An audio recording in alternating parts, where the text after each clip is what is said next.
I'm sorry, you've got the Italian expert here. Sorry, this is who you signed up for. In the 1600s, the Italians became so famous for carving in walnut. See this? This is a chest of drawers. In Italian, this would be called a stipo. Look at the carving on here. Let me just put on, I don't know if you guys can see it. Bathrooms to look at.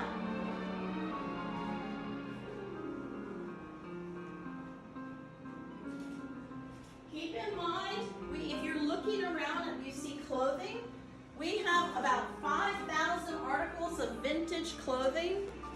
And since the cottages are from the 1920s, everything you see here is from the 1920s.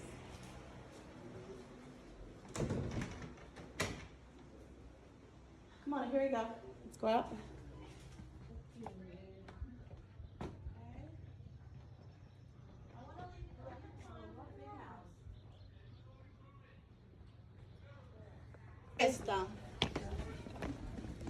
Now, remember, when he's building this, he's not thinking of any particular country. Yes, this is Italian, right? We've got our cherubs sticking their tongues out at you. The other one we're gonna see is Italian, but this one is actually Spanish. He wants you to think of southern Spain when he looks like this. So when you look on the outside, rather than seeing angels and cherubs, you're gonna see lots of lions. And you'll see Persian tiles. And Julia Morgan, a woman who never slept, okay? She's also even designing tiles for the house. And so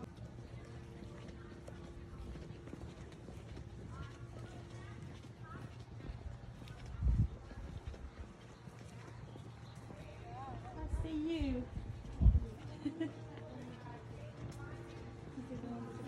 So there's the big one. This is the big one.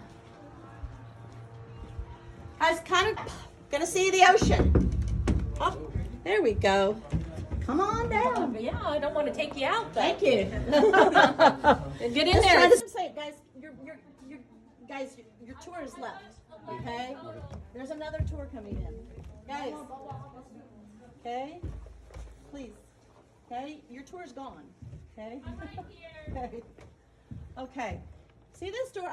We were talking about Julia Morgan and designing tiles and how she never sleeps. I know it's hot outside, but I want to emphasize the fact. We talk about Julia Morgan as the architect, all right? But she's so much more. Now think about this. When you guys leave here, okay, you get in your car, you cross Highway 1, you're going to see a big pier there. It was originally a gate from Florence from the 1500s, right? So she decides, oh, I can use that. And she turns it into a door. She has her iron workers do this as a door. This, Mr. Hearst bought a lamp from France from the 1400s, but he only bought one. So she has her craftsmen do a second one to match. So this whole place, unless you know it, is this weird let's get cool in the shade.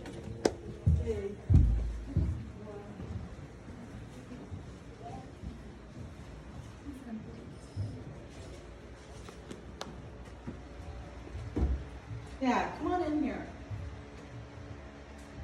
Now this two were always intended to be guest houses. He knew that, right? But this one is different because he knows this is going to be the family home. So it's not going to be a series of guest rooms. So this whole wing on this side is bedroom and bathroom is for Mr. Hearst. This is Mrs. Hearst's bedroom and bathroom on this side. Now that kind of sounds kind of weird to us now.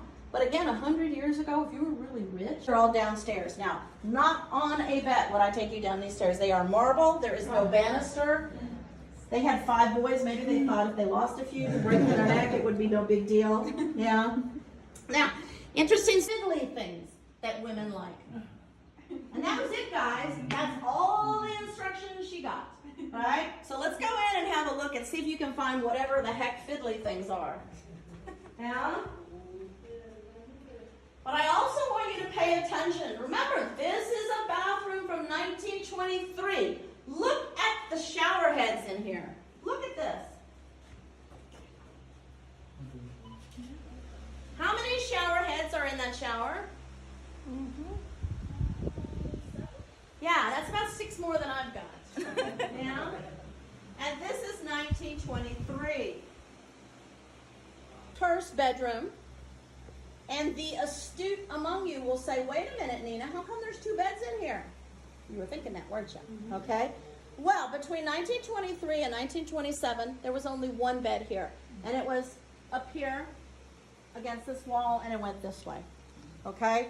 After 1927, Mr. Hearst puts a 3rd floor on Casa Grande, and that's where the family lives after that. Okay? So this room is so big enough. So then after that, after 1927, this cottage turns into a regular guest house. Okay? And they figure this room is big enough. One of these beds is a copy Julia Morgan's craftsman did in 1927. Which one is which? This is the oldest. Okay, 50-50 chance, guys. Okay, we got 1 vote for here. Anybody else? Okay, 2nd vote. Their 3rd vote. Guess what, guys? This is the original. Look, there is no shame. I'm sorry. I have looked at these beds more times than you guys have had hot dinners, and I cannot tell the difference. They look the same to me. Julie Morgan's craftsmen, they were the top of their game. Absolutely amazing. So when was this door? I have never understood that. This is just the door to the sitting room. Why do you have to have 2 doors? I don't know. Well, but originally the bed was always here. And there's a door here and a door here going into the sitting room. It does, I don't know. It seems a little excessive to me.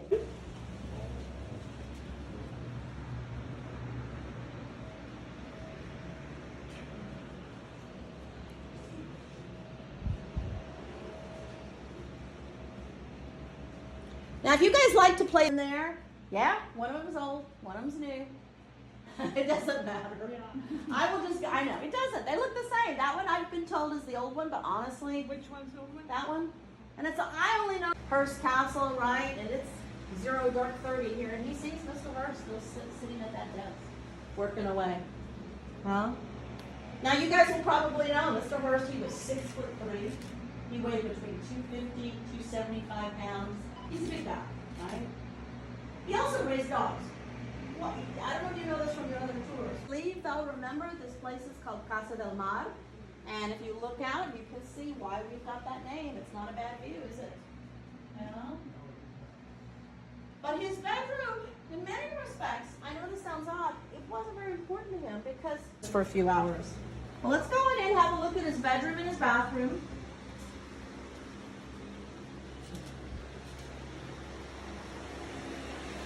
The one thing I do want to point out is instead of looking up and torturing you with more ceilings, right, I will ask you to look down. Look at all the tiles here. Julia Morgan has specifically designed these tiles for Casa del Mar. Do you notice what's on here? They're like Neptune, it's like seahorses, maybe mermaids. I don't think Julie Morgan ever slept either. Revolution, late 1780s, kind of thing like that. Mr. Hearst bought this and it came to the Hilltop in 1946. He left for the last time in 1947. So yes, until the very, very end, he's buying stuff. Now we're gonna go into his bathroom, okay? Keep in mind, remember, he's 6'3", big guy. And so that tub in there is custom for him. It is a huge tub. It's kind of hard to tell, but it is. You're gonna also see, 7 or 8 shower heads in there, early 1920s, guys. And there is one of the things, when we go in there, leaning over, she has got one of the towers of Casa Grande perfectly framed in that window. Yeah, let's go on through. See right here?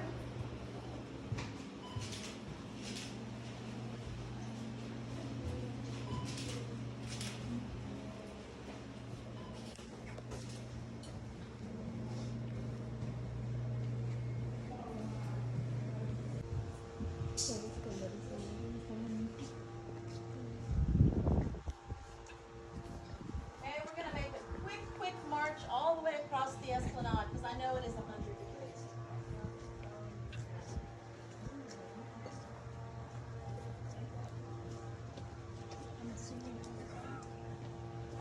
Yeah, I think so. Whenever the tour did, Staff wing. The staff wing is right ahead of us. Okay? Now, you notice it looks different from the rest of the house? That's because Mr. Hurst started working on this in 1944. And it wasn't finished when he left the hilltop in 1947. But it does give us an opportunity to see that the core of all this is all reinforced concrete. He ultimately intended to have all of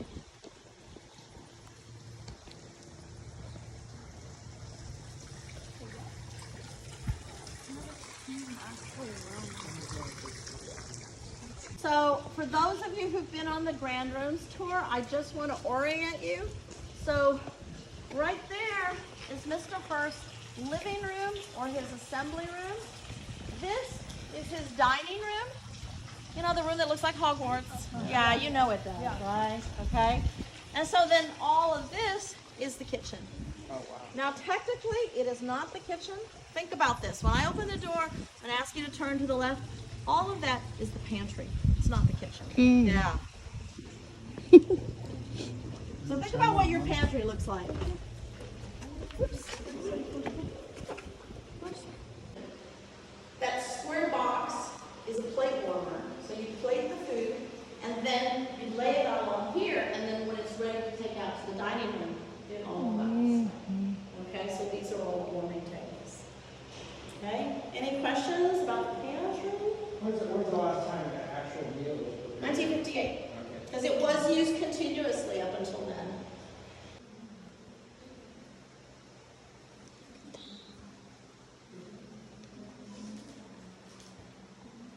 What I think is amazing about the kitchen is, again, the latest this was used is 1958, is how so many of the things you look at it, you know immediately what it is.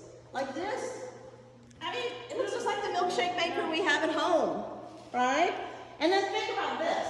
Okay, come on, we all have this, right?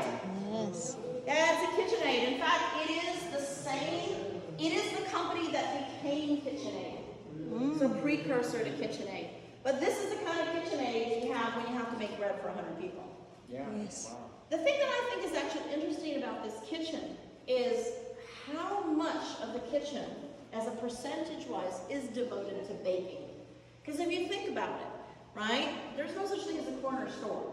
You can't get down and there's a slice of it. So you're baking bread for not just the guests, but everybody that lives here, everybody that works here, all the construction guys. So for instance, over here, this big square box, this is a bread proofing oven to let the bread rise. And he had one huge oven dedicated just to bread. Yeah. Over here is our, what would have been our staff break room. And when you look in there, you'll actually see the uniforms. And those were the uniforms that were done by. Now, remember I said there's 4 refrigerators, 2 were for the staff, for the cooks. Okay? One of them, I think it's that one, was for the staff. So if you were an employee here, one of the perks of living here was, again, there's always leftovers in there. And we actually have an account by an electrician who came to work here in the 1940s. He came here with a buddy of his, and he said, oh yeah. He says, we come in here twice a day to rate the refrigerator. He says, we wouldn't just get a piece of pie, I'll get the whole pie. Yeah. He says, after 2 years of working here, we gained so much weight, we had to tie each other's shoes. And it was like, okay, you guys have taken the Grand Rooms tour. I don't know if your guide told you. Remember, you know, a typical evening with Mr. Hurst would be cocktail hour, then dinner, then a movie, right? So the movie probably would be like maybe even 11 o'clock after dinner. Okay, so Mr. Hurst said he wants to keep his employees happy, so he has an earlier showing of the film for all the employees here. So that's nice, right? Because it's first run movies, maybe things that hadn't even been released to the public. Okay? But what about the poor people who work? Yes. What it would have been like then, you know? Oh my goodness. Okay, well I'm going to take you outside and actually show you the staff housing. You'll be able to look it up. It's a lot closer from this angle. Yeah.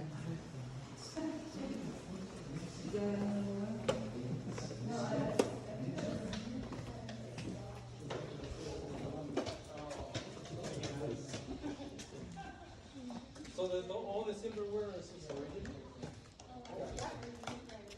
You know, the Hearst family took whatever they wanted, but remember, they're rich. They already got their own stuff, right? So the artwork, they left behind. They did take some things, but yeah, pictures of it. It's in exactly the same spot it was in the But it's Hearst. like the White House, you know, they would get rid of, when the new president came in, it wasn't until Jacqueline Kennedy came in and decided to try and find all those Yes. original pieces. Exactly. So, you know, a lot of historic places are like that, you know? And we are very, very fortunate that we don't have to do that. Yeah? Now, one thing I want to point out, you guys probably know, Mr. Hearst had a financial downturn in the late 1930s. Basically, he never stopped spending money, right? The chickens finally came home to roost and he became bankrupt. But here's the deal. World War II, and as it sounds funny, was very good to Mr. Hearst. Remember he has all those newspapers? If it's World War II and you want to have news of the war, there's no internet. There's no TV, right? You gotta buy newspapers, right? So by 1944, he's rolling. Yeah. And if he's got money, what's he gonna do? Yes! Yes, I have done my job. Now understand, Mr. Hearst. Yes, he's gonna build, and he's gonna build.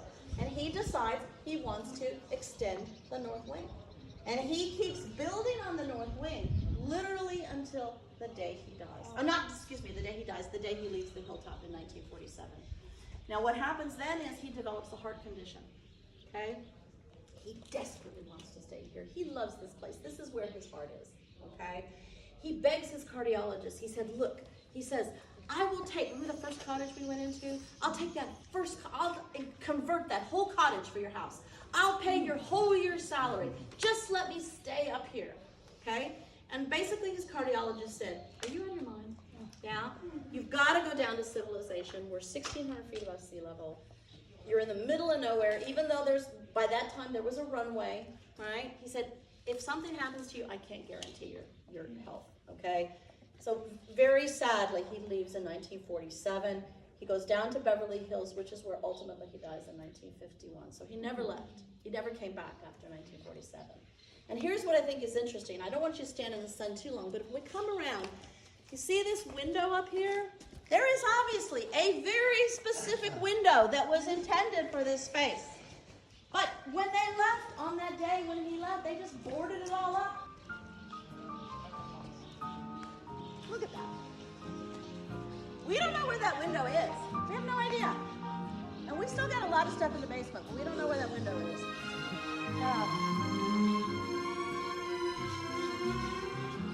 Let's go down and get in some shade.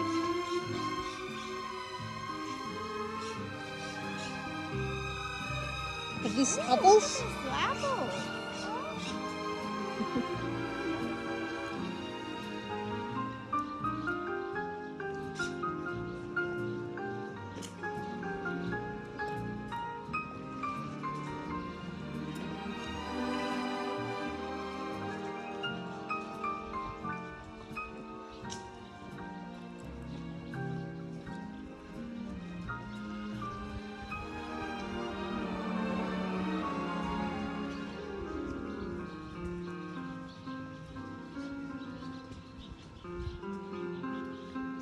Now, we were talking about Mr. Hearst near the end of his life.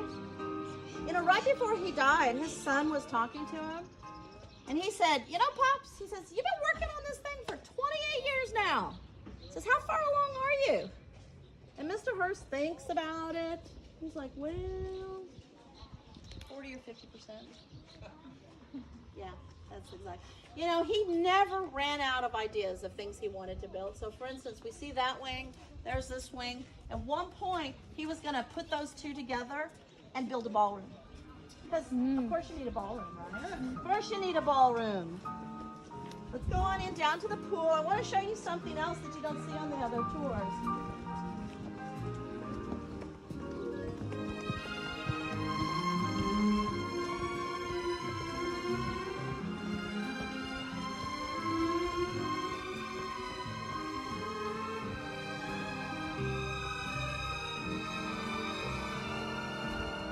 Where's this place? This is the Roman pool. Mm. Hang on for a second. I'll Okay. let people catch up with us. Yes. Okay, so guys, this is not a trick question. What is this on the wall here? What is it? It's rebar, right? Yeah, because for Mr. Hurst, remember I was talking about building? It's not enough to have tennis courts up above us. It's not enough to have a Roman pool. Once the pool is finished, he's talking to the construction people and he says, you just leave that rebar right there, because one of these days I'm gonna build me an exercise room. An exercise wing, yeah. Now, he did not build an exercise anything. We don't even know what it was. Pickleball courts, you know, whatever. Okay? And it was like that when he died in 1951. It was like that when we got it in 1958. Remember, we can repair, we can maintain, we cannot add on. That rebar is going to stay there till the end of time. Yeah. Let's go in and have a look at the Roman pool before we get you on the bus.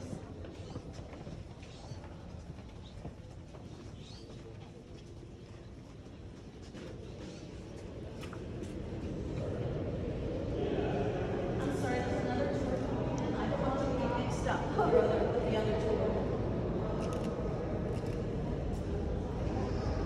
Come on down, guys.